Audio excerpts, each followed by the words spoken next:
Shalom à tous, nous sommes à la veille de Parashat Pinchas. Pinchas qui était le fils de Léazar et le petit-fils de Aaron, le grand prêtre, à Kohen Gadol.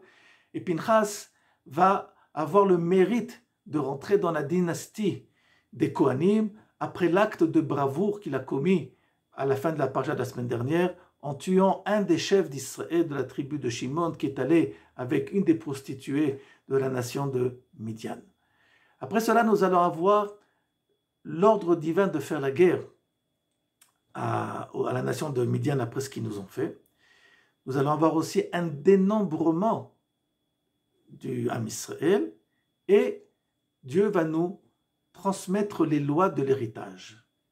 Et à propos de ces lois de l'héritage, il va avoir la fameuse question des 5 filles de Tselophrad qui ont posé une question à savoir que se passe-t-il pour une famille où il n'y a pas d'héritier, mais il n'y a que des héritières, puisque la Torah parle d'héritage de père en fils.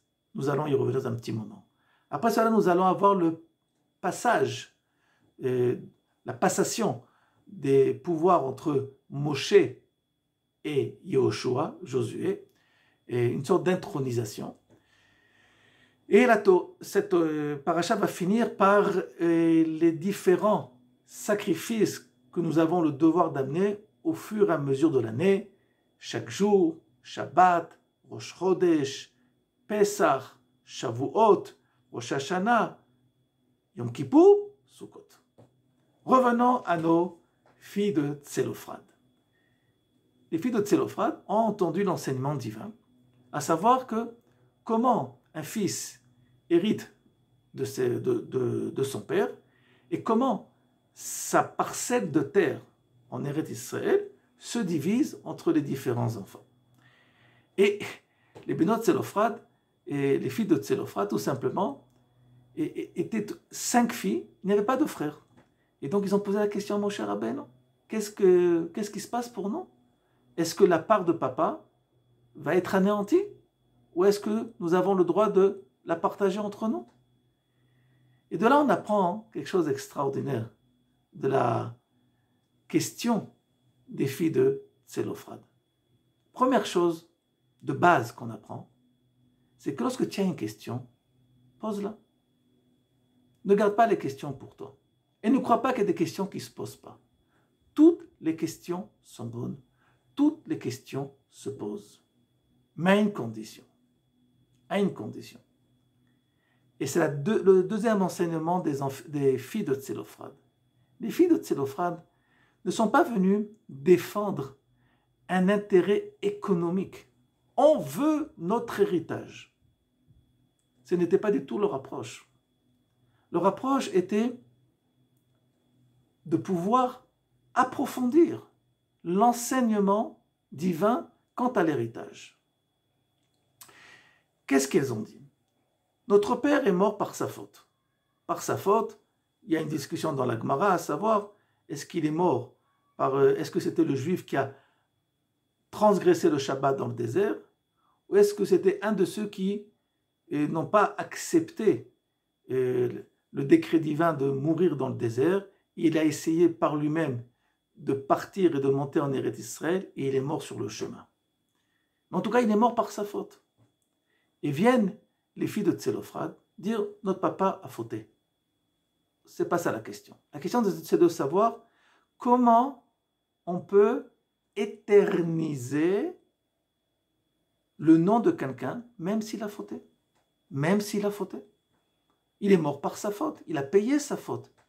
Mais est-ce qu'il y a une réflexion divine, un ordre divin à la suite, à l'éternité de quelqu'un qui a fauté? C'est ça qui intéressait les filles de Tselophrad.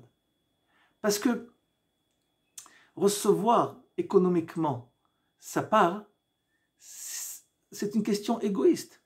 Peut-être sérieuse, mais elle est égoïste. D'un intérêt personnel. Je veux ma part dans l'héritage. Malheureusement, on sait que beaucoup d'histoires et de querelles se font autour des héritages.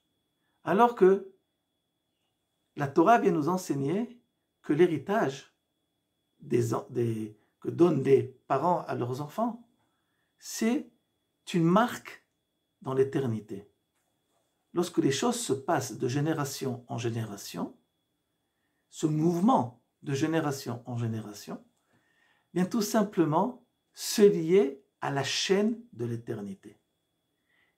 Et ce qui inquiétait les filles de Tselophkhad, c'est que si leur papa n'avait pas acquis faire hériter son héritage, alors leur papa n'allait pas rentrer dans la chaîne de l'éternité.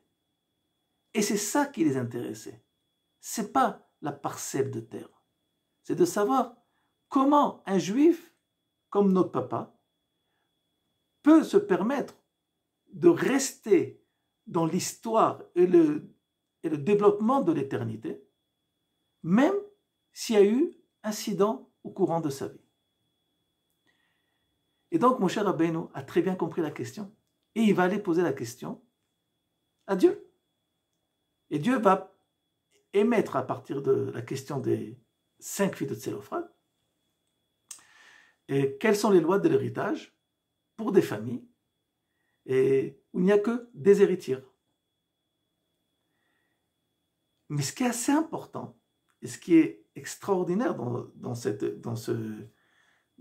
épisode, c'est de savoir que les lois de l'héritage, donc on a dit, qui viennent exprimer le déroulement et la mise en place de génération en génération de l'éternité,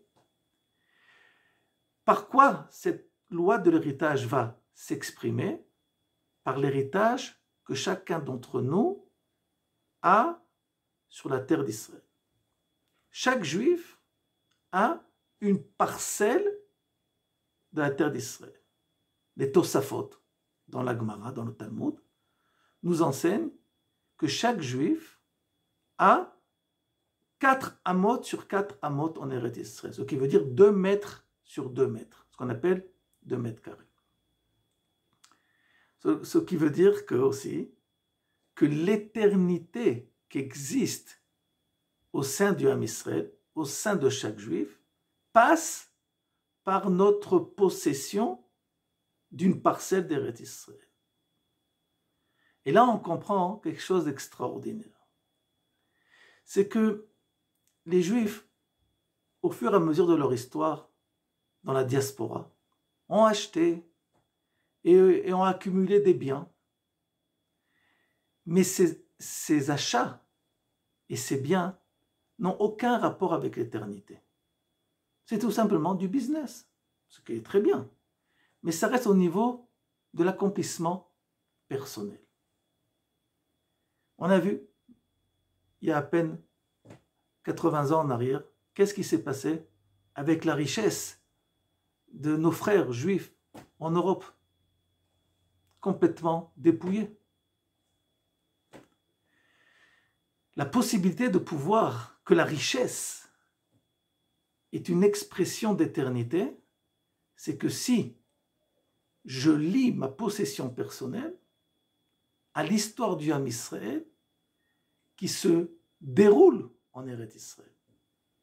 Et c'est la raison pour laquelle que la loi de l'héritage, les lois de l'héritage, aussi bien pour les héritiers que les héritières, vont être émis par Akadosh Baruch Hu justement quant à la possession qu'a chaque juif en Eretz Israël, pour nous faire comprendre que l'héritage, comme on a dit, qui est l'expression de l'éternité à chacun d'entre nous, est conditionné à quoi?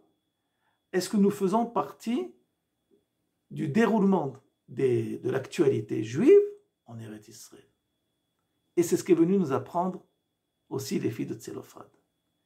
Elles sont venues nous apprendre quelque chose d'extraordinaire, que la possession personnelle, le capital personnel a son importance, à la condition s'il vient exprimer l'éternité qui existe dans l'âme Israël par le facteur qui s'appelle la terre d'Israël.